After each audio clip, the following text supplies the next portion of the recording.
वो जमींदार के रहमो करम पे होता था। जमींदार की अगर आपने आज्ञा नहीं मानी तो मकान खाली करा लेता था। जाति के आधार पर टैक्स लिया जाता था।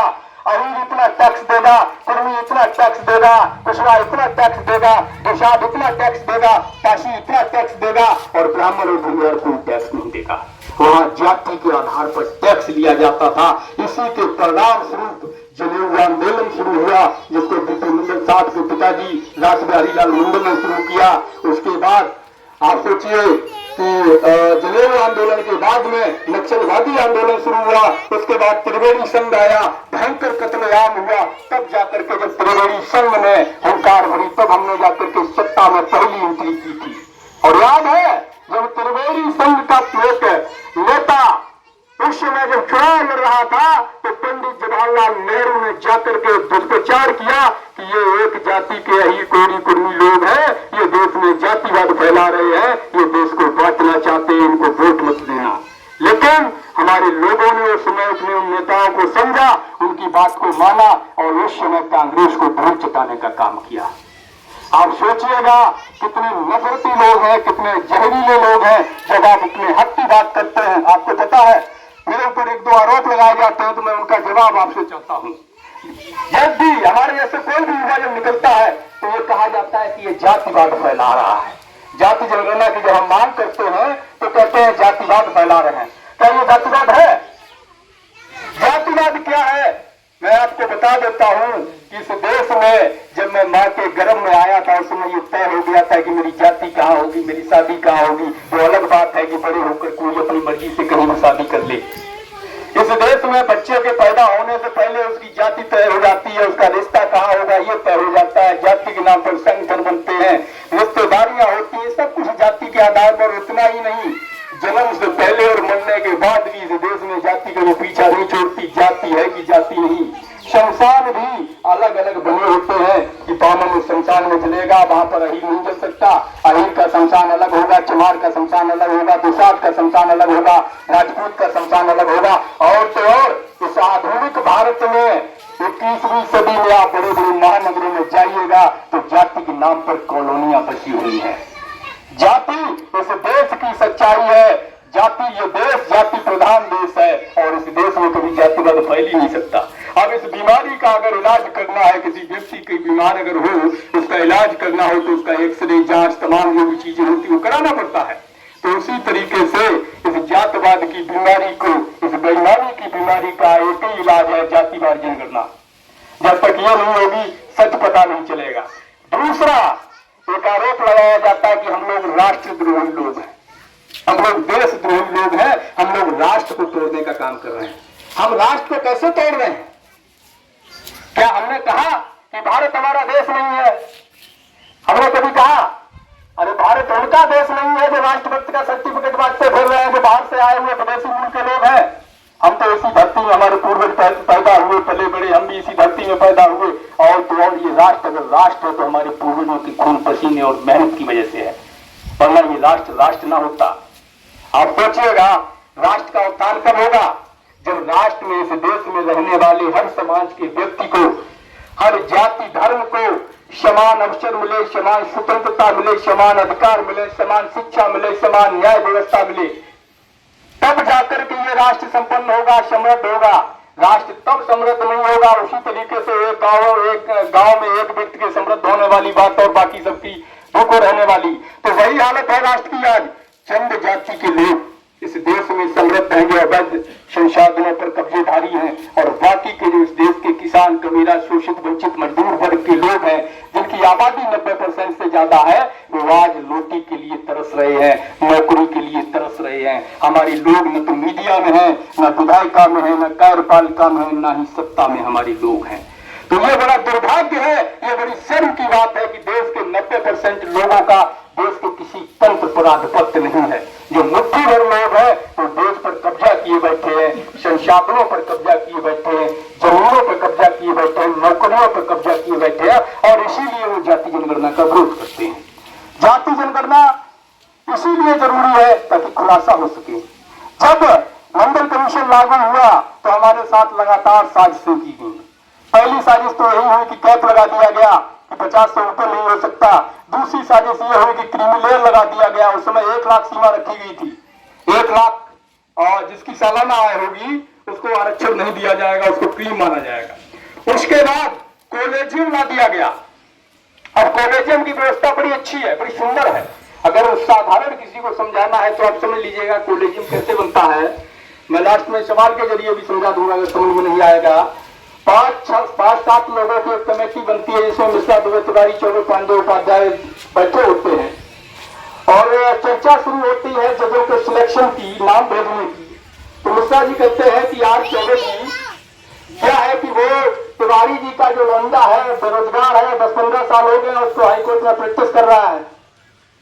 तो अग्निहोत्री जी कहते हैं यार बात तो ठीक है, ऐसा करो तिवारी जी के लड़के का नाम भेज देते हैं, अपना ही है। तब तो तिवारी जी कहते हैं कि हाँ वो सब तो ठीक है, हमारे लड़के का तो भेज दो, लेकिन ये अग्निहोत्री साहब की साली जो है वो बहुत मतलब परेशान कर रही है इसको लेकर के कि भाई हमारा भी नाम जाना चाहिए। हमारे पास भी फोन आया और अग्निहोत्री साहब को भी मतलब बार बार प्रेशर कर रही है। कल हमारे घर आई थी, हमारा भी नाम भेजो। तो होता क्या है कि पांडे जी कहते हैं हाँ ठीक है तो साली का भी भेज देते हैं, दिक्कत कहाँ पे है। तब तक मिश्रा जी गर्म हो जाते हैं कि ठीक है साली का और भतीजे का और लड़के का तो भेज दिए, लेकिन हमारी ये गर्लफ्रेंड है, आपको याद होगा 2 साल पहले गर्लफ्रेंड को लेकर कितना बवाल हुआ था। हमारी ये गर्लफ्रेंड है, अगर उसका नाम नहीं भेजा तो मामला बिगड़ जाएगा। तो बुरे तिवारी चौबे मिलकर कहते हैं यार इज्जत तो बचा दी है, नाम भेज दो। तो इस तरह सिलेक्शन होता है, नाम पहुंच जाता है गवर्नमेंट के पास में, और गवर्नमेंट को अगर किसी नाम पर आपत्ति है सरकार को, केंद्र सरकार को, तो उस नाम को वापस कर देगी, बाकी को अप्रूवल कर देगी। तो वो हो गए जज। और दोबारा भी कमेटी में बैठती है, दोबारा उसी रिजेक्ट नाम पे अगर भेज दिया जाता है तो वो दोबारा में जज बन ही जाएगा। ये नियम है। अच्छा चलो एक सवाल भी इसमें मैं ले लेता हूँ। आप ये बताइए कि आपके गांव में एक प्राथमिक विद्यालय है, आप उसमें टीचर हैं, 5-7 दिन बाद आपको रिटायर होना है, टीचर की जगह खाली हो रही है, जो डिसीजन मेकर है चाहे डीएम हो या मुख्यमंत्री मान लो, अगर डीएम को डिसीजन मेकर डीएसए को नहीं मानते हो तो हम मुख्यमंत्री को मान लेते हैं कि योगी आदित्यनाथ जी आपसे कहे कि आप एक काम करिए, अपने स्कूल में अपनी जगह खुद ही एक टीचर नियुक्त कर दीजिए, आप क्या करेंगे? किसको नियुक्त करेंगे? अपने को ही करेंगे ना। इसीलिए ये कॉलेजियम व्यवस्था सबसे ज्यादा घातक है। जब तक न्यायपालिका में हमारे जज नहीं होंगे तब तक हमें न्याय नहीं मिलेगा। जब तक न्यायपालिका में अही कोरी कुर्मी लोधी निषाद दुनिया चौहान अंसारी मोनिया का बेटा जज नहीं बनेगा, चीफ जस्टिस ऑफ इंडिया नहीं बनेगा, तब तक हमें न्याय नहीं मिलेगा। ये न्यायपालिका नहीं है, न्यायपालिका है। भारत की न्यायपालिका में कभी भी शोषित वंचित किसान मजदूर को न्याय नहीं मिला है, हमेशा अन्याय हुआ है। अगर न्याय मिलता होता तो अहीर को जेल और मिश्रा को बेल न मिलती। याद है अहीर लालू यादव और मिश्रा जगन्नाथ मिश्रा जो चारा पूरा खा गया लेकिन जेल चला गया अहीर। तो ये चीजें समझने की है।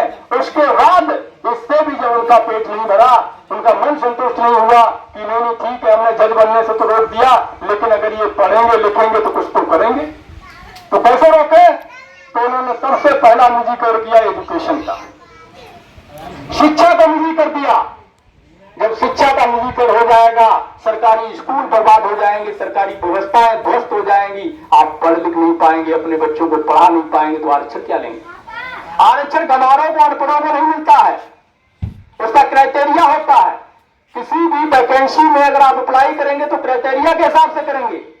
10वीं मांगा है, 12वीं मांगा है, ग्रेजुएट मांगा है, पोस्ट ग्रेजुएट मांगा है, तो जब आपने वो किया होगा तब अप्लाई करेंगे, उसके बाद ही आरक्षण मिलेगा, अनपढ़ को तो मिलता नहीं है।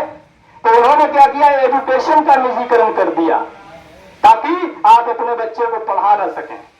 और फिर भी जब उनको संतोष नहीं मिला तो लेटरल एंट्री ले आए।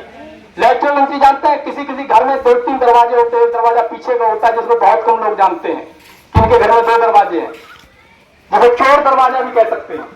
एक चोर दरवाजा ले आए, उस चोर दरवाजे के जरिए क्या होता है, किसी को भी उठा करके सचिव बना दिया जाता है। मोदी सरकार, मोदी के पीएमओ में 89 सचिव है और एक भी ओबीसी नहीं है। जब जहां से नीतियां बनती हैं वहां आपका व्यक्ति नहीं है, तो आपके ये नीतियां बनाएगा कौन? आप सोचिएगा, लेटरल एंट्री के जरिए किसी लाला जी के लड़के को जो धनिया की फैक्ट्री 15 साल से चला रहा है, उसको आकर के सचिव बना दे रहे हैं, कह रहे हैं कि नहीं उसको तो अनुभव है, 15 साल हो गए धनिया की फैक्ट्री चला रहा है।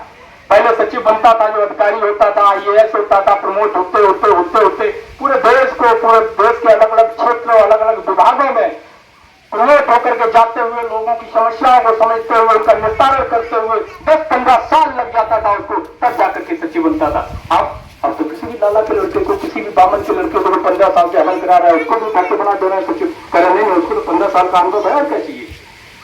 अब बताइए, जो धनिया बना रहा है या जो घर में बैठ कर घंटा आपसे बजवा रहा है, उसको क्या पता आपकी समस्या क्या है, तो कैसे आपके लिए नियम बनाएगा। किसान की समस्या, मजदूर पिछड़े वंचित की समस्या को सुलझाने के लिए किसान मजदूर पिछड़े वंचित के बेटा को वहां होना चाहिए, तब ना न्याय हमें मिलेगा, तब ना हमारे लिए नीतियां बनेंगी। अभी भी इनको जब निजी करते एजुकेशन के संतोष नहीं हुआ तो न्यू एजुकेशन पॉलिसी लेके आ गए। न्यू एजुकेशन पॉलिसी, जिसको संक्षेप में कहें तो क्लोजर और मर्जर का एक गेम है। बंद करो खोलो, बंद करो मर्ज करो, बंद करो मर्ज करो, कुछ होना नहीं है। मतलब समझ रहे हैं, आपके क्षेत्र में एक प्राथमिक विद्यालय है या सरकारी विद्यालय है, बढ़िया पढ़ाई हो रही है, अब उसमें क्राइटेरिया रख दिया है 3000 बच्चे होने चाहिए। अब 3000 बच्चे किस विद्यालय में होते हैं भाई? 3000 बच्चे अगर नहीं है तो आपके स्कूल को क्लोज कर दिया जाएगा और पड़ोस के स्कूल में मर्ज कर दिया जाएगा। अगर उस स्कूल में मर्ज करने के बाद भी 3000 नहीं हुए, उसको भी क्लोज कर देंगे, आगे मर्ज कर देंगे। तब भी नहीं हुए तो वही करेंगे, चलता रहेगा इनका ये सिस्टम। क्या होगा, एक दिन सरकारी स्कूल ही खत्म हो जाएंगे और फिर प्राइवेट वालों को खुली छूट मिलेगी। अभी तो वो 500 की चीज 5000 में दे रहे हैं, फिर वो 500 की चीज 50000 में देंगे। देख रहे हो ना, 200 रुपए का ड्रेस में 2000 में देते हैं और 500 की किताबें 5000 में देते हैं। तो ये क्यों हो रहा है? क्योंकि हम किसान मजदूर के पास इतना पैसा नहीं है कि अपने बच्चों को निजी स्कूलों में अच्छी एजुकेशन दिला सकें। और जब आप अच्छी एजुकेशन नहीं दिला पाएंगे तो आप नौकरियों की बात नहीं करेंगे, वो आपको मारेंगे नहीं, क्योंकि वो लोग मेहनत नहीं कर सकते, वो आपको गुलाम बना करके रखेंगे, वो आपको मजदूर बना करके रखेंगे ताकि आप उनकी गुलामी करते रहें, उनका काम करते रहें। जब हमारे पास शिक्षा नहीं होगी, नौकरियां नहीं होगी, जमीनें नहीं होगी, तो पेट भरने के लिए हमें बेगार करनी पड़ेगी। जिन लोगों के पास संसाधन नहीं है वो रोटी के लिए बेगार करते हैं, ये नई बात नहीं है। आज भी इस देश में 80 करोड़ बेरोजगार जो मोदी ने पैदा किए हैं, जिनको हर साल राशन देता है 5 किलो, 80 करोड़ भिखारी उसको पैदा कर दिए हैं। आने वाले 10 साल बाद यही भिखारी उस स्थिति में पहुंच जाएंगे कि इनके पास अन्न का दाना नहीं होगा खाने को और मोदी इनको देगा नहीं। तो समझने का सवाल है कि जो लड़ाई लड़ी जा रही है एक लंबे समय से। साथियों नमस्कार, जय मंडल, जय शमदान, जय जोहार। मैं अनुज सिंह विद्रोही। साथियों, आप देख रहे हो मंडल यात्रा 25 अगस्त 2022 से चल रही है और 17 फरवरी 2024 तक चलेगी। जातिवार जनगणना को लेकर, मंडल कमीशन की सिफारिशों को लागू करवाने को लेकर, जनसंख्या के अनुपात में आरक्षण की मांग को लेकर के, और 17 फरवरी 2024 से स्थायी आंदोलन की शुरुआत होगी। दोस्तों, इस यात्रा के जरिए आंदोलन का निर्माण करने के लिए हमें आपके साथ की ज़रूरत है और सहयोग की ज़रूरत है। आप सभी से अपील है कि आप सभी इस यात्रा को चलाने के लिए आर्थिक सहयोग करें। यात्रा के जो वीडियोज़ हैं उनको अधिक से अधिक शेयर करें और हमारे इस यूट्यूब चैनल को सब्सक्राइब कर लें, बेल आइकन को प्रेस करें ताकि आपको नोटिफिकेशन मिलता रहे और अधिक से अधिक लोगों तक इस सूचना को पहुँचाएँ। अपना कोई मीडिया नहीं है, अपना कोई तंत्र नहीं है, हम लोगों को अपनी लड़ाई, अपनी सूचनाएं खुद ही प्रसारित करनी, खुद ही लड़ाई को खड़ा करना है। शुक्रिया। जय मंडल, जय शमदान।